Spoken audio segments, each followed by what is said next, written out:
Everything that we look at points to the fact that equity markets are topping out, that America is in recession, and that next year we will see that recession continuing and getting worse. How much? I hesitate to forecast, but at least by -2%. In Europe, there is a high risk that one way or another, probably not through putting troops into Ukraine, Europe will support Ukraine in NATO's war against Russia. As soon as that is perceived to be starting, funds will accelerate their exiting from Europe. They've already started. And as soon as that becomes a stampede, Europe will introduce capital controls. Given the interconnectivity of banks, that must have global repercussions.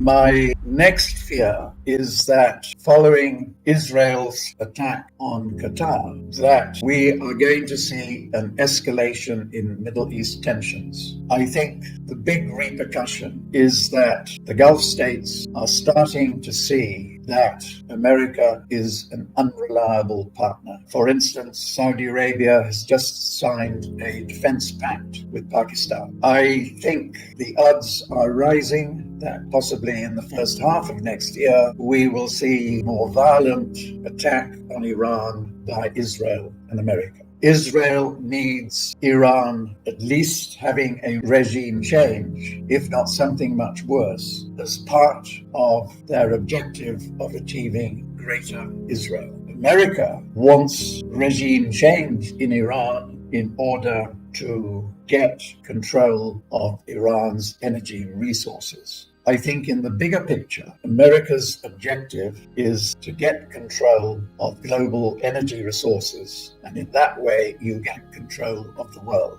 So the new focus is on Venezuela. The attacks on those supposed small boats that supposedly carried drugs going into America. Well, the facts show that the boats were empty from the photos, that they were heading in the wrong direction, and they did not have enough fuel anyway to get to America. So it's another false flag operation with the intent on attacking Venezuela. The problem with that intent is that both China and Russia have stated publicly, we support Venezuela. So despite Washington's talk about wanting peace, the reality is that the forces in Washington want continued control of the world and thus their hegemony. So we come back to our constant theme, which is the game being played between the BRICS group of countries who want a multipolar world, and America's and her allies want continued a unilateral world. Copper is part of this big picture. How can America control the flow of copper into China? That's one of the big pieces of this grand puzzle.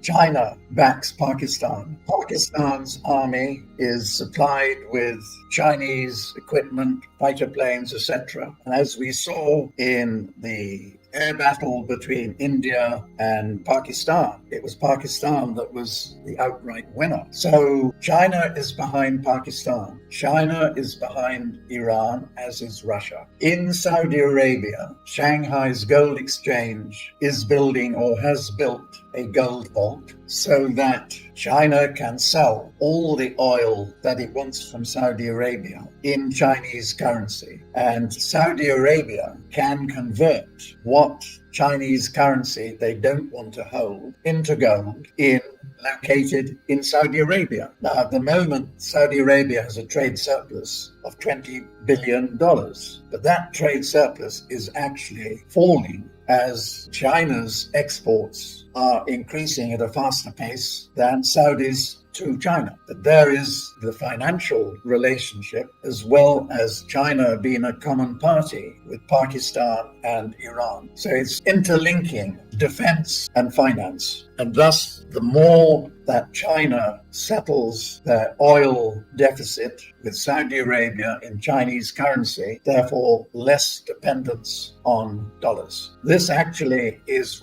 one of the outcomes of the SCO meetings and bilateral discussions, that a future BRICS currency will be based on the value of gold. with the Shanghai Gold Exchange building gold vaults in BRICS member countries. That's how they will settle their surpluses with each other, through gold. What does that mean for dollars?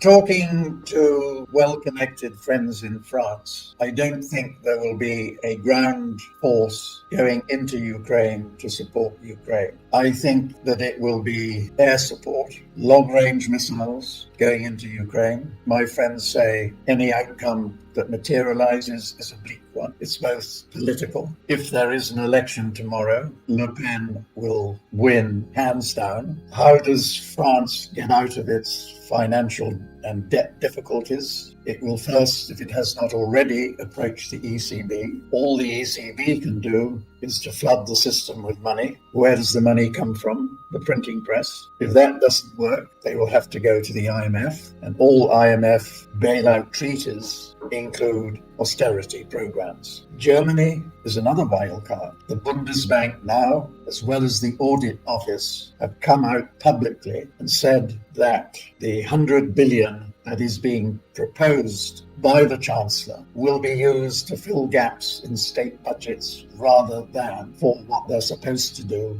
i.e. defense and infrastructure. So now you've got an internal debate between the government and the big financial governmental institutions at war with each other. Then, which is possibly the biggest internal war in Germany, the AfD party is very strong in East Germany and very weak in West Germany. Is this a prelude to Germany breaking up again? This is a question that nobody seems to be posing, but it's there. The warnings are there through the AfD party. So when I look at Central Europe, it looks like a disaster, which will lead to the eventual breakup of the EU, which may be within 3 to 4 years. I think what used to be the dogs of the EU are now the thriving parts of the EU: Spain, Italy, Portugal, Southern Europe. If there's any growth, that's where it will come from. So then we look further east to China. China has the resources to confront America on tariffs. My friends in China are pretty adamant that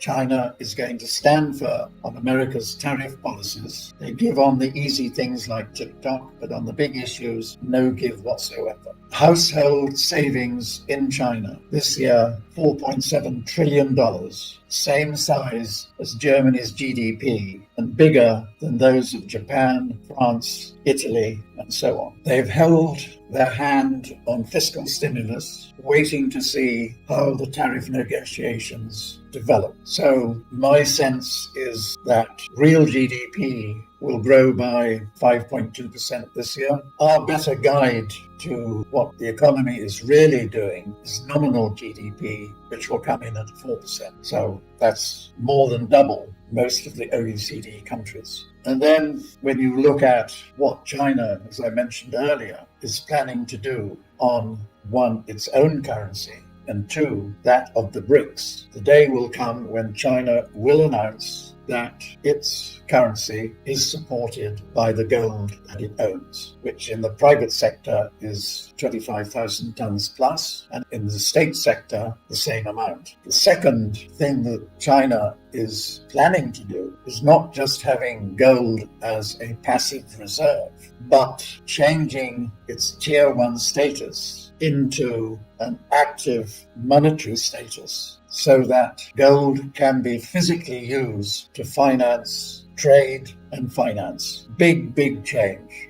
I think the odds are moving heavily into recession, and maybe it's a continuing global recession for the next 2 or 3 years. If one is looking at real numbers and real policies, America is in recession and will remain in recession probably throughout next year. The implication for the global economy is obvious. Well, the president is going to do everything to boost the economy, but will he succeed? The bond vigilantes are saying, you're cutting rates, you're inflating the economy. It means more inflation, means higher interest rates on 10-year plus. The last big speech that the retiring general manager of the Bank of International Settlements made in Tokyo in May this year, in which he said the two big problems facing the world: one, debt is growing faster than GDP, and two, every time an economy or financial markets get into trouble, central banks bail them out. The time has come when that should be stopped. Now, I suspect that Powell, being the lead central banker in the world, that Carstens, the then general manager of the BIS, talked to him about what he was going to say. So I suspect Powell is trying to replicate what Carstens was advising. It's time to stop central banks having that put. Question is, will he succeed or will Trump succeed?